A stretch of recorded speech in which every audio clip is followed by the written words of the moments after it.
আমার মধ্যে না একটা সমস্যা আছে, আমি চাইলেও না হাত গুটিয়ে বসে থাকতে পারি না। চাইলে সারাদিন শুয়ে শুয়ে ফোন টিপতে পারি। আমি তো সংসারের মায়া পড়ে গিয়েছি। এখন দেখি আমার এই সংসারটাকে আমি পরিপাটি ভাবে গুছিয়ে রেখেছি, কাছেও অনেক শান্তি লাগে। হ্যালো, আসসালামু আলাইকুম এভরিওয়ান। জাপানে কি পরিমাণে যে ঠান্ডা পড়েছে আপনাদেরকে বলে বোঝাতে পারবো না। এখন হচ্ছে বিকাল আর আমি একটু রেডি হচ্ছি, কারণ আমি এখন হচ্ছে মার্কেটে যাব।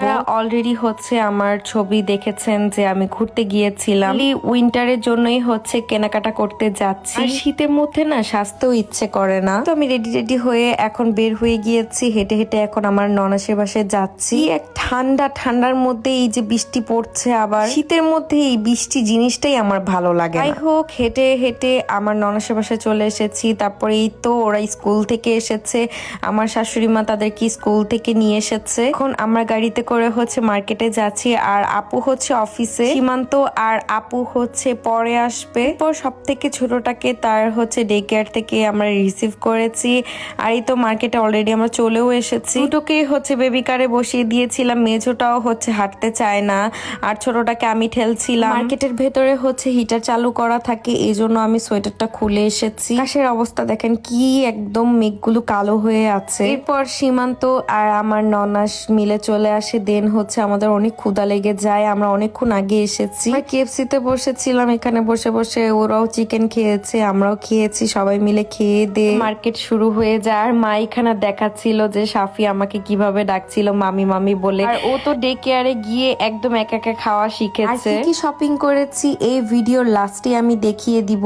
আমি না, শুধু আমার শাশুড়ি মা, আমার ননা সবাই মিলে হচ্ছে অনেক শপিং করেছিলাম। আপু তো জারা থেকে একটা সুন্দর জ্যাকেটও কিনেছিল। কেনাকাটা শেষ, ঘোরাফেরা শেষ, এখন হচ্ছে বাসার দিকে যাচ্ছি। পর আমি আর কোনো ভিডিও রেকর্ড করিনি, এটা হচ্ছে এর পরের দিন। ঘুম থেকে উঠেই আজকে মনটা ভালো হয়ে গিয়েছে ওয়েদার দেখে, কারণ আজকে রোদ উঠেছে অনেক বেশি। সকালবেলা ঘুম থেকে উঠেই যখন পর্দা খুলে রোদ দেখি না, মনটা একদম ভালো হয়ে যায়। এরপর আমার প্রতিদিনের মতন কাজ হচ্ছে এই কম্বল ভাঁজ করা আর এই বিছানা গোছানো। আসলে বিয়ের আগের জীবন আর বিয়ের পরের জীবন একদম ডিফারেন্ট। বিয়ের আগে আমার কাজ করতে মন চাইলে আমি করতাম, না মন চাইলে আমি কখনো করতাম না। আর এখন না সবকিছু বাধ্যতামূলক হয়ে গিয়েছে, মানে আমার এগুলো করতেই লাগবে। এখন না করলেও আমার এগুলো কাজ আমার পরে করতেই হয়। কেউ এসে করে দেওয়ার মতো এখানে নাই আসলে। সারাদিন আমি এত কাজ করি, তারপরও না আমার কাজ ক্যাঞ্জারি শেষই হয় না। আমি চাইলেও এগুলো না গুছিয়ে রাখতে পারি, কিন্তু আবার আমার একটাই সমস্যা, আমি অগোছালো কোনো কিছু দেখতে পারি না। আমার না সব সময় হচ্ছে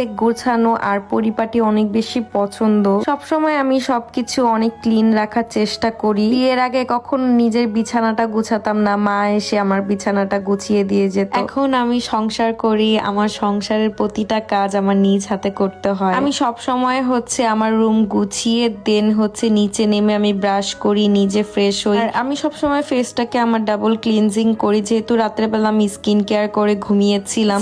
একটা অয়েল দিয়ে আমার ফেসটাকে ক্লিন করেছি। হচ্ছে আমি এই আনোয়ার ফেস ওয়াশটা দিয়ে আবার আমার ফেসটাকে ক্লিন করছি। এটাকেই হচ্ছে ডাবল ক্লিনজিং বলে। এটাকে ক্লিন করার পর না অনেক ভালো লাগছিল, একদম ফ্রেশ একটা ফিল হচ্ছিল। ফেসে কখনো টাওয়াল ইউজ করি না, আমি সবসময় টিস্যু দিয়ে ফেসটা ক্লিন করার চেষ্টা করি। অনেকদিন ধরে আমার এই গাছগুলোকে যত্ন নেওয়া হয়নি, আর গাছগুলোর অবস্থা দেখেন, একদম পাতাগুলো ক্যাঞ্জারি মরা মরা টাইপের হয়ে যায়। এই ওয়েদারের কারণে এমনটা হয়েছে। এখন তো উইন্টার চলে আসছে আর গাছগুলো পাতাগুলো কেমন লাল হয়ে যায়। আবার উপরে চলে এসেছে।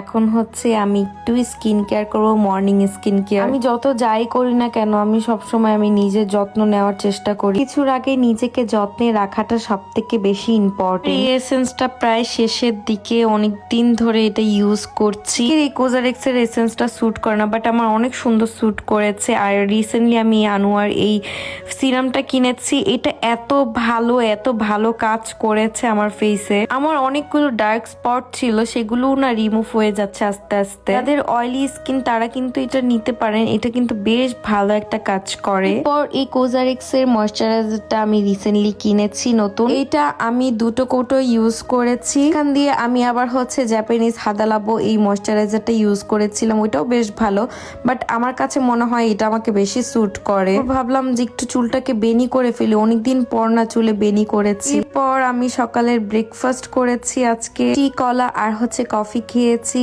আর কফি না খেলে না মাথাটা কেন জানি সারাদিন অনেক ব্যথা করে। ক্যান্ডেল জ্বালিয়ে নিজে নিজে একা একা বসে বসে খাচ্ছিলাম। তো সেই 8টা বাজে চলে গিয়েছে, তার সাথে আর আমার কখনো ব্রেকফাস্ট করা হয় না, খালি শনি রবিবার তার সাথে আমি ব্রেকফাস্ট করতে পারি। আমি কাপড় ধুতে চলে যাই। আমি হচ্ছে ওয়াশিং মেশিনে কাপড় ধুই, বাট আমার যে সালোয়ার কামিজ গুলো আছে আমি কখনো ওয়াশিং মেশিনে দেই না। এগুলো জাস্ট আমি হালকার উপরে একটু ধুয়ে তারপরে উঠিয়ে ফেলি, আর আমি হাত দিয়ে হচ্ছে এগুলো ধুয়ে ফেলি। আমিও ভাবলাম যে আজকে এত সুন্দর একটা ওয়েদার, এত সুন্দর রোদ উঠেছে, কাপড়গুলো ধুয়ে নিই। এতগুলো কাপড় ধুয়েছি, নিচে আর বারান্দায় জায়গা হচ্ছিল না। তারপর আমি হচ্ছে আমার বেডরুমের জানালার সামনে মেলে দিয়েছি। কাপড় মেলা শেষ হলে আমি হচ্ছে আমার পুরো বাড়িটাকে ঝাড়ু দিচ্ছি। এগুলো আমার প্রতিদিনের রুটিন, আমার এগুলো প্রতিদিন করতে লাগে। আমি না নিজেও এগুলো কাজ ফেলে রেখে বসে থাকতে পারি না, এটা একটা আমার সমস্যা। সীমান্ত আমাকে বলে এত কাজ করতে হবে না, তোমার রেখে দাও। রেখে দিলেও তো করার মতো কেউ নাই, এগুলো কে এসে করবে। হোক, সব কাজ শেষ করে এখন হচ্ছে আপনাদেরকে আমার শপিং গুলো দেখাতে এসেছি। পরের দিন হচ্ছে আমরা একটা ফ্যামিলি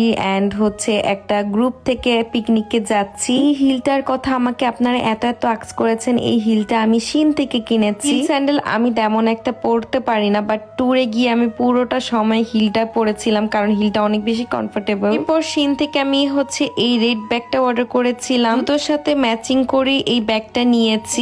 3 কয়েন্স এই শপটা থেকে আমি এই শলটা নিয়েছিলাম, এটা আমার বেশ কাজে লেগেছে। এটা একটু উল টাইপের ছিল আর এটার প্রাইসটা অনেক কম নিয়েছিল, মাত্র 1200 ইয়েন দিয়ে কিনেছিলাম। শপ থেকে আমি এই হেয়ার ক্লিপটা কিনেছি আর এই স্পঞ্জটা কিনেছিলাম। ওর দেখাই আমি H&M থেকে হচ্ছে কি কিনেছি, এই প্যান্টটা কিনেছিলাম। এটা একটা ফর্মাল টাইপের প্যান্ট, আর প্যান্টটা এত সুন্দর লেগেছে আমার। প্যান্টের প্রাইস ছিল 2500 ইয়েন। নেক্সট আমি এই রেড টপটা কিনেছি, এটা হচ্ছে আমি ওই শুটার সাথে পরবো এই জন্য নিয়েছি। প্রতিটার প্রাইস আর সাইজ কিন্তু আমি দেখিয়ে দিয়েছি। এটাকে কি বল আমি জানি না, আমি কানটুপি বলি। যাই হোক, ট্যুরের মধ্যে আমার এত কাজে লেগেছে, মানে একদম কোনো ঠান্ডা বাতাস লাগেনি। আজকের ভিডিওর সব থেকে এক্সপেন্সিভ জিনিসটা আমি আপনাদেরকে দেখাই। এই জ্যাকেটটা এত পছন্দ হয়েছিল, এইটা আমি হচ্ছে লাস্টলি নিয়েই নি। জ্যাকেটটা প্রায় 7000 ইয়েন দিয়ে আমি কিনেছিলাম। জ্যাকেট আর প্যান্টটা হচ্ছে সেম কালার কিনেছিলাম। শু এন্ড ব্যাগ, টি শার্টটা হচ্ছে আমি সেম কালার রেখেছি। পর আমি একটা সুন্দর আউটফিট ক্রিয়েট করেছিলাম, পরার পর ঠিক